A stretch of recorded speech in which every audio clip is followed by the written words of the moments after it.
All right, as we look at the book of Joshua, if you remember, Deuteronomy ended with the Israelites on the plains of Moab, just east of the Jordan River. And they were grieving the loss of Moses. Joshua was now in charge. In fact, Deuteronomy 34 verse 9 said this, Joshua son of Nun was full of the spirit of wisdom, for Moses had laid his hands on him. So the people of Israel obeyed him and did as the Lord had commanded Moses. So Joshua was the guy in charge. And it says, the author of this book, not really certain, most think it's probably Joshua, at least part of it, along with others who were with him at that time. It says, those who are eyewitnesses to the miracles mentioned during this time. And chapter 5, verse 6 says, uses a personal pronoun. It says, the land that the Lord had sworn to the fathers to give to us. And so that us, the possessive, would mean that somebody among the Israelites wrote that along with Joshua. And so we look about Joshua, who is this guy? I mean, where did he come from? We've heard his name before, and now he's taken leadership. So we say he was born a slave in Egypt, right? We go back approximately 1500 BC, he was born in Egypt. And he was from the tribe of Ephraim. And his name at birth was given, it was Hoshea, which meant salvation. Hoshea. 2 months after the Exodus, he was appointed as the commander of the army. Moses appointed him the commander. And he successfully repulsed an attack of the Amalekites.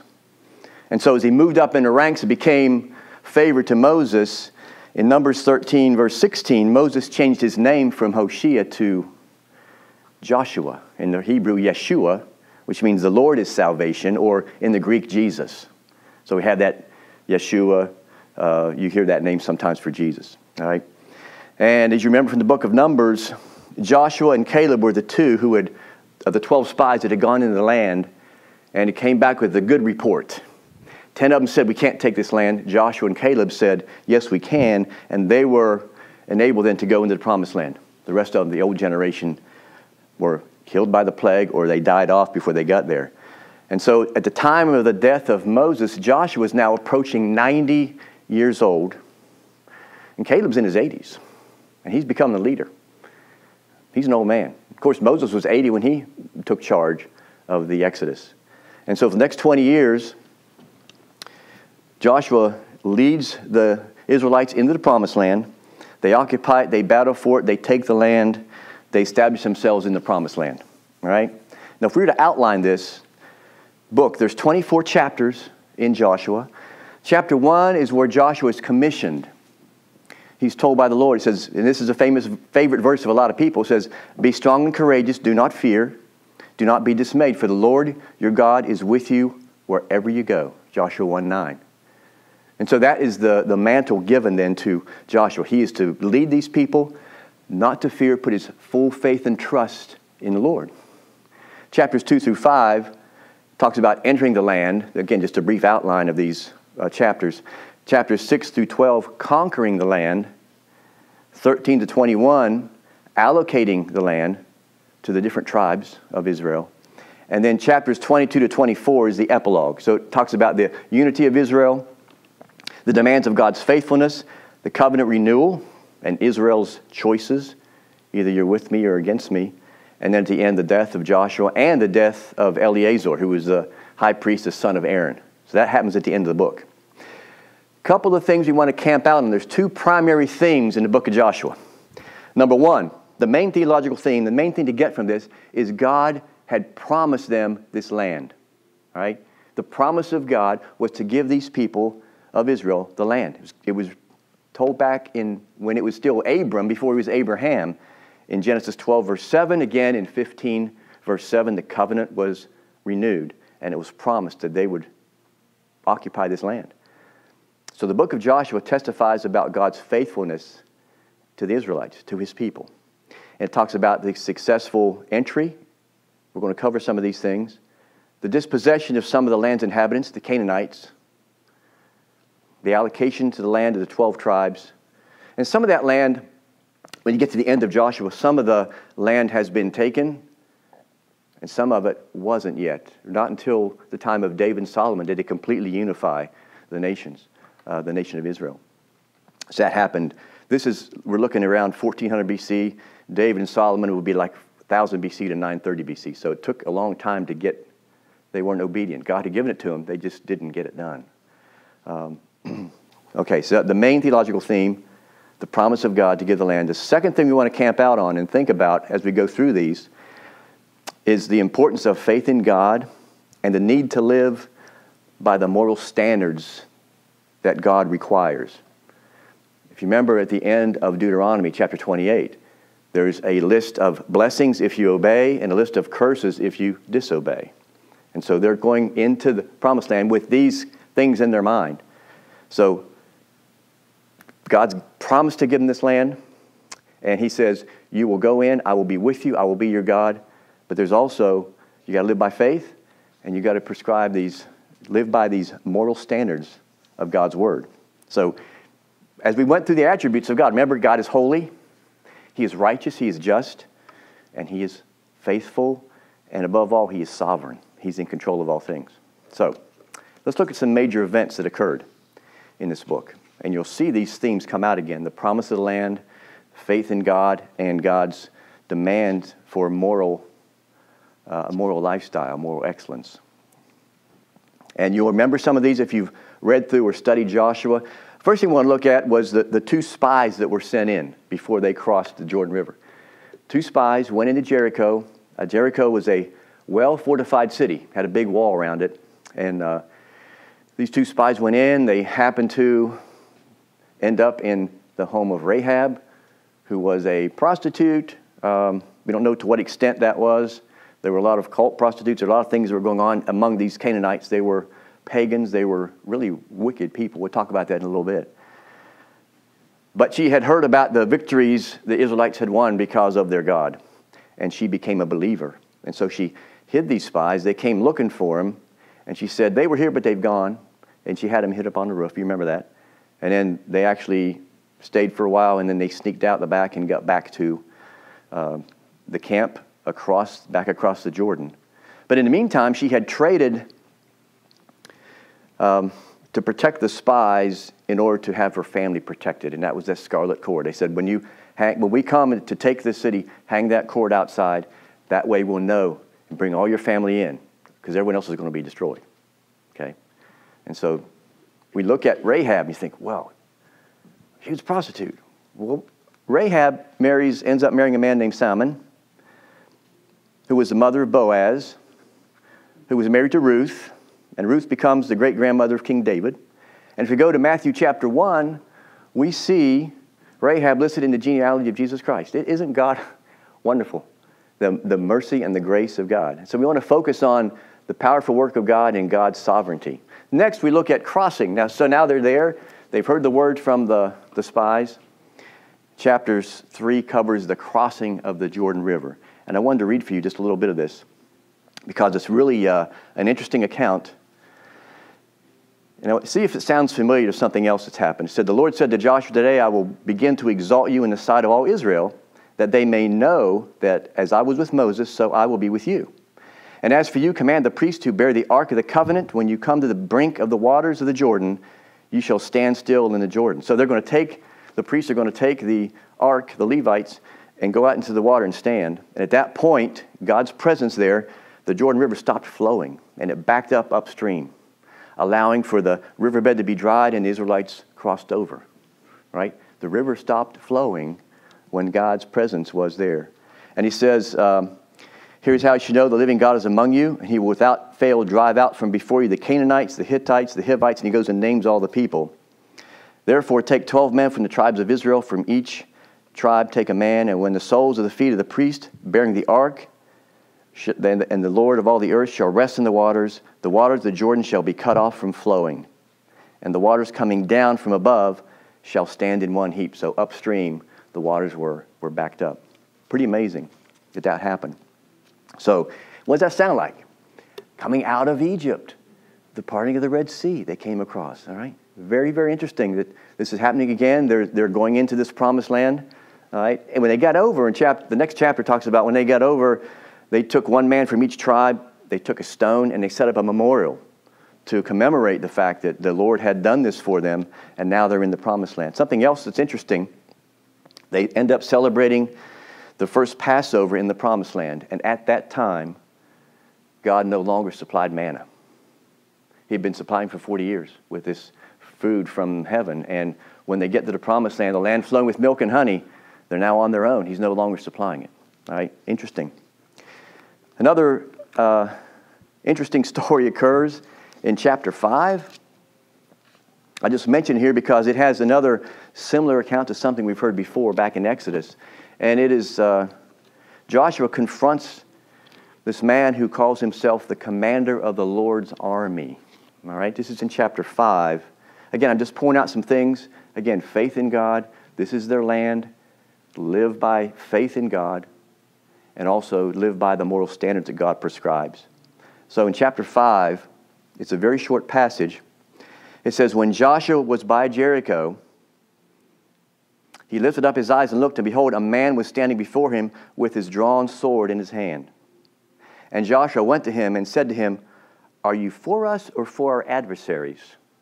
And he said, no, but I am the commander of the army of the Lord. Now I have come. And Joshua fell on his face to the earth and worshipped and said to him, what does my Lord say to his servant? And the commander of the Lord's army said to Joshua, take off your sandals from your feet, for the place where you are standing is holy. And Joshua did so.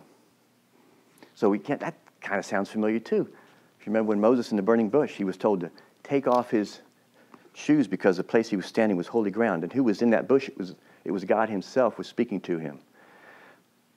Some people say, and some commentators, some Bible scholars, much wiser than myself, believe this is a pre-incarnate or an epiphany of Jesus Christ. That he was the commander of the Lord's army. Now, we do know one thing. In other places in Scripture, if someone would bow down and worship someone who was an angel or something else, they would say, no, don't worship me. But this commander of the Lord's army did not do that. He accepted that worship. So that tells us a lot, and that possibly could be the Lord himself, a pre-incarnate Christ. We don't know for certain. But it is holy ground, similar to what Moses was told in the desert. So they go now, confronting Jericho. You know what Jericho means? Jericho means moon. Moon. These were pagans. And it was probably named because they worshiped the moon and the stars and who knows what else they worshiped. We'll look at that in a little while, some of the gods they had. But it's the first challenge for them in the Promised Land. And God had said, any of the plunder you take from Jericho will go into the treasury for the Lord, 100%. And he said that God has, told Joshua, God has given them into your hands. So he told the people that. This is a victory already won. We just have to go and do it. And if you recall, I do want to do one thing. Let's do this. Let me go back, since we're talking about this promise again, and now they're on the brink. They've come into the Promised Land. Let's go back and look at Genesis 15. Just a couple of verses. Genesis 15, verse 13. Listen to what the Lord told Abraham about 2000 BC, so 600 years earlier or so. The Lord said to Abram, know for certain that your offspring will be sojourners in a land that is not theirs, and will be servants there, and they will be in affliction for 400 years. But I will bring judgment on the nation that they serve, and afterward they shall come out with great possessions. As for you, you shall go to your fathers in peace, and you shall be buried in a good old age. And they shall come back here in the 4th generation, for the iniquity of the Amorites is not yet complete. Who are the Amorites? Those were the inhabitants of the land of Canaan. Sometimes they use the term Amorites to cover all the people. There was a particular group called the Amorites. But Abraham was told that at this time, it's not time yet. The Amorites' iniquity is not complete. Well, now it is. Okay, what does that mean? They've reached the sinful point. It's time for judgment. All right? This is hard. So what I want to do, remember, this is the promise. And we sing the song, the kids. Joshua fought the battle of Jericho and the walls came tumbling down. And we sing that song, but you know what happened when the walls came down? They went in.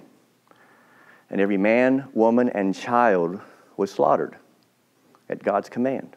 All right? No, we don't sing that part. Well, I'll stop for a moment and look at this issue because this troubles a lot of people, including a lot of Christians. The complete destruction of Jericho, including women and children. What does that mean? So several things to consider here. One, we went through the attributes of God through the summer. And remember, first and foremost, God is holy. God is holy. God is righteous. God is just. He must punish sin, iniquity. If he doesn't punish sin, he's not a just and righteous God. This is not a time where there are kings. This is basically a theocracy. God is leading them, and they are listening. They're following God. They have their faith in him. And what I want to tell you about, these people are wicked. You probably heard the name Canaan before if you think back to Genesis. Noah had 3 sons. One son named Ham saw his father drunk in his tent naked. He went out and made fun of him and told his brothers. And when Noah recovered, he put a curse on Ham. And Ham's son was named Canaan, and his descendants settled in that land. And these people, I can't say it enough that they were wicked. They had a bad reputation. They worshipped a god named Molech. They practiced child sacrifice. You've heard of the Baals and the female counterpart, the Ashtoreth. And so I know this is difficult to completely grasp without knowing God's character. And if you're here through the summer and you heard all those, you've listened to them, you understand God's character is that sin ultimately has a punishment coming. Okay?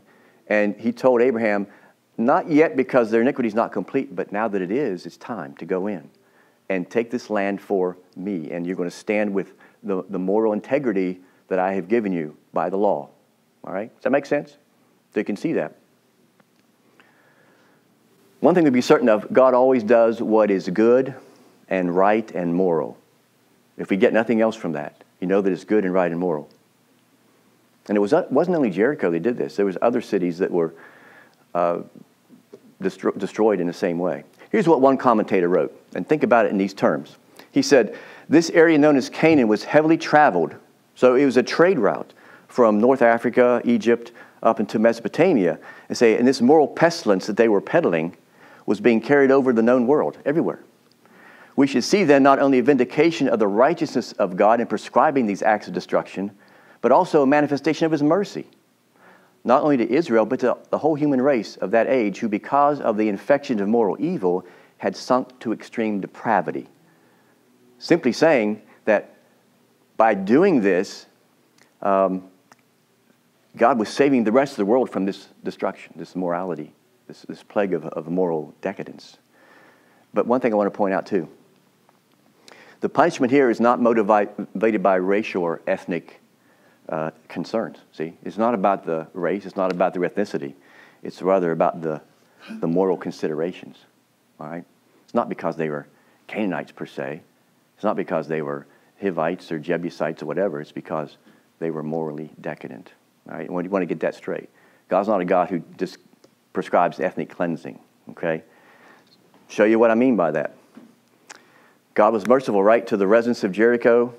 How was that? How many days did they march before they went and destroyed it? Yeah, and they 6 days, they went around once a day, carrying the ark. These people, Rahab knew who they were. These people knew who the Israelites were. They had 6 days to get out of town. All right? He was merciful, giving them 6 days before the walls came down on the 7th day. He was merciful to Rahab and her family. We see that in the line of Jesus Christ. And then, those are Canaanites, okay? What about what happens next? There was a man named Achan.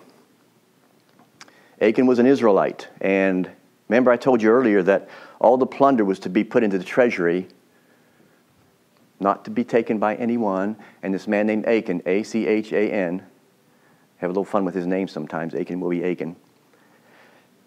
He coveted some of the gold and silver and a cloak from Babylon, and he took it and hid in his tent. And so when they defeated in Jericho, they went to the next town of Ai, and they were routed there. 36 Israelite soldiers were killed. Joshua couldn't figure out, Lord, why'd you brought us here, and what happened? And he was told there's sin in the camp. And so it figures out, long story short, Achan was the man, and Achan, an Israelite, was taken out and stoned, burned, everything he had, all his possessions, and that was the end of Achan. Then they were able to go on and continue with their job of getting rid of the Canaanites. So he showed mercy and grace to a Canaanite family, and he showed what? He had to judge the sin of an Israelite, see? It's not about ethnicity, it's about moral character, and that's how God deals with it.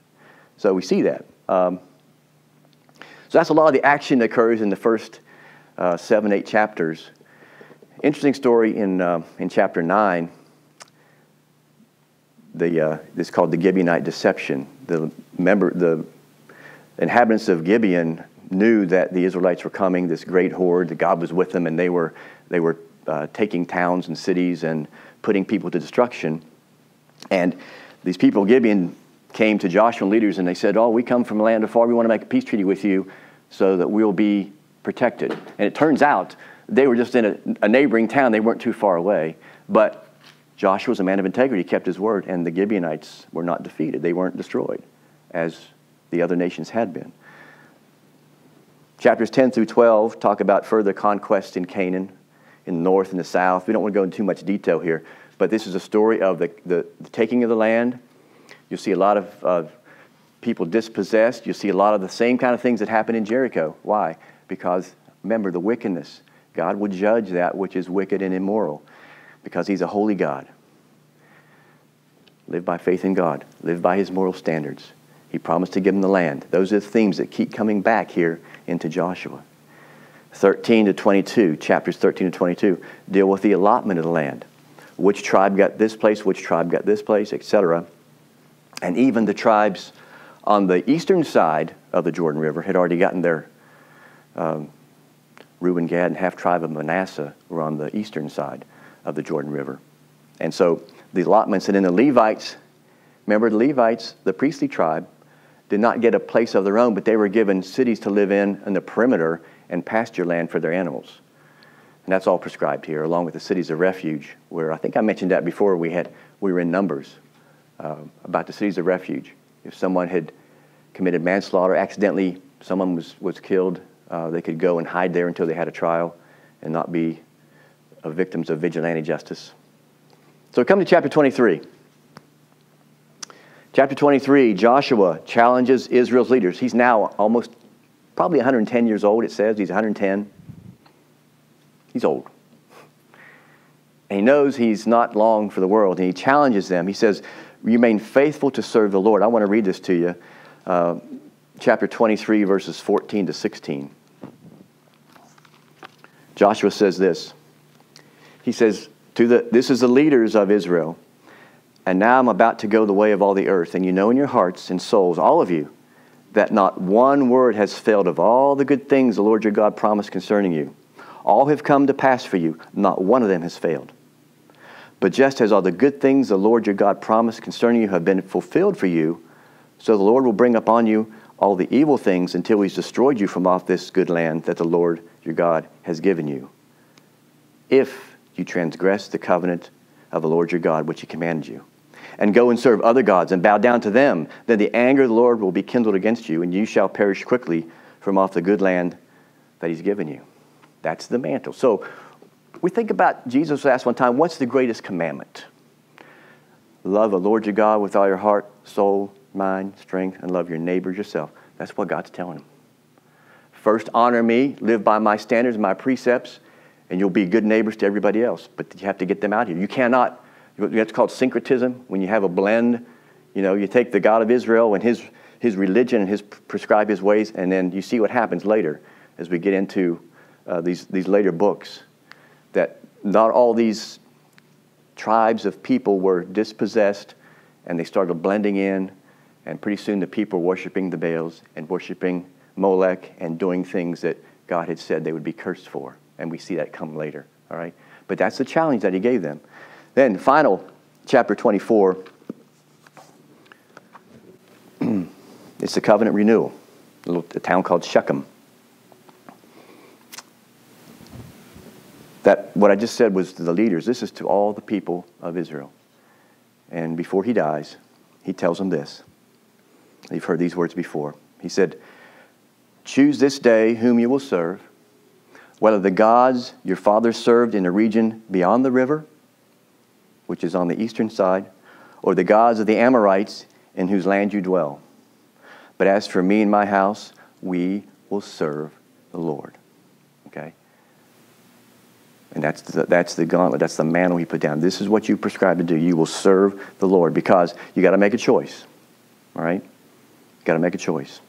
And God will bless you Go back to Deuteronomy 28. You can read those on your own time. There were blessings that came with being obedient, but there's curses that came with disobedience.